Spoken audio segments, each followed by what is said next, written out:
You know, in the world of Old School Runescape, some player builds, they're just a collection of stats. But others, they're an identity. And today, we're exploring one of the most iconic of them all, the Zerker. This isn't just a character build, it's a genuine rite of passage.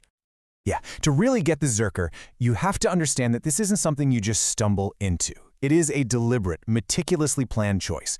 Every single decision, every quest, every last experience point, it's all part of this grand pursuit for a very, very specific ideal of power.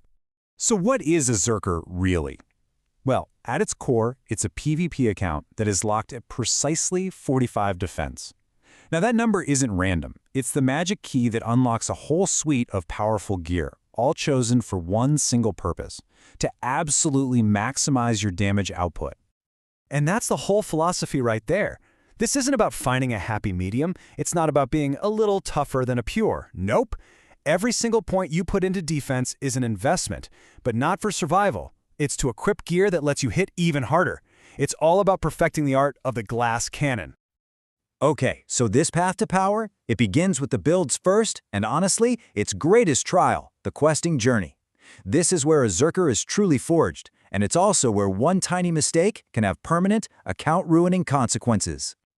And I am not kidding. The stakes are just incredibly high. If you gain even one defense experience point more than you plan for, that's it. The account is instantly disqualified from being a true Zerker. You'd have to start all over from scratch. It is absolutely unforgiving.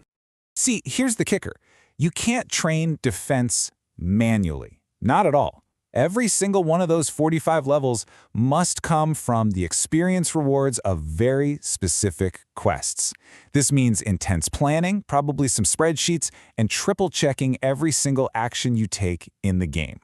And this just shows you the insane mathematical precision we're talking about. Players are literally combining the XP from massive quests like Dragon Slayer and Fremennik Trials, and then using smaller ones like Olaf's Quest to fine-tune their level until they hit that exact number for 45 defense. It's a total high-wire active account building. So, once that absolutely perilous questing journey is finally over, the player gets the reward, the right to wield the gear that truly defines the Zerker's power. This is where all that theory becomes a devastating reality. This brings us to what a lot of players call the holy trinity of Zerker gear. These three items, they're completely non-negotiable. We're talking about the Berserker helm, the fighter torso, and Barrows gloves. Each one is like a badge of honor, showing you've mastered a different part of the game, and together they form the absolute core of the build's offensive power. First up, you've got the item that gives the build its name, the Berserker helm. You unlock this by finishing the Fremennik Trials quests, and that sweet +3 strength bonus is crucial. Plus, let's be real, it's the visual calling card of any Zerker. Next on the list is the fighter torso. Now this one doesn't come from a quest. You have to earn it through teamwork and pure skill in the Barbarian Assault minigame. It gives you a best-in-slot +4 strength bonus for your chest piece, which makes it absolutely essential, even if it's a bit of a grind to get. And finally, we have the Barrows gloves. These beauties.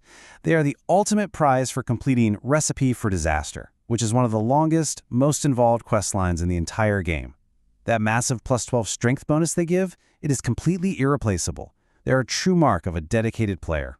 So when you take that holy trinity and you combine it with powerful weapons, defenders, the right boots, the right rings, what you get is a perfectly synergistic loadout. Every single piece is there to amplify damage, turning you into a truly fearsome fighting machine. But of course, the gear is only half the story, right? The stats have to back it up. The main goal is always 99 strength for just raw maximum damage. You complement that with 75 attacks so you can wield the big boy weapons, and, super importantly, 94 magic to unlock Vengeance, that powerful spell that bounces damage right back at your attacker. But look, having the best stats and the best gear is really just the starting line. To truly master the Zerker, you have to move past the raw numbers and into strategy. Because in PvP, the real battle, that's often fought inside your opponent's head. A skilled Zerker has such a deadly toolkit. They master timing their Vengeance spell to reflect a huge chunk of damage. They stack special attacks from different weapons in a single game tick, that's the smallest unit of time possible, for these insane instant knockouts. And they're experts at managing their prayer to drain their opponents, leaving them totally vulnerable. And that's because a Zerker's real advantage is psychological. They don't fit nicely into the usual combat brackets, the level ranges where players normally fight each other.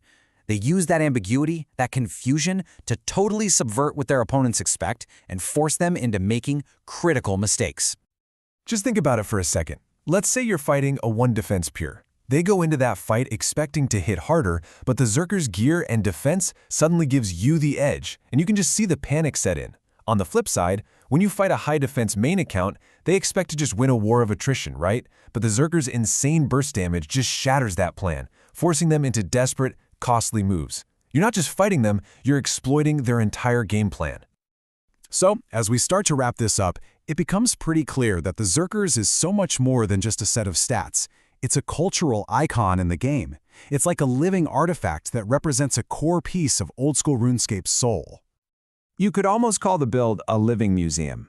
Each one of those major quests you have to finish, Dragon Slayer, Fremennik Trials, they all represent a different era in the game's history and its combat meta. Building a Zerker is kind of like taking a guided tour through the game's entire past. Ultimately, the whole build is a perfect example of this design principle called constrained optimization. It's all about finding the absolute maximum power you can, not by having no limits, but by embracing a really strict self-imposed set of rules. The limitations are actually what create its unique strength.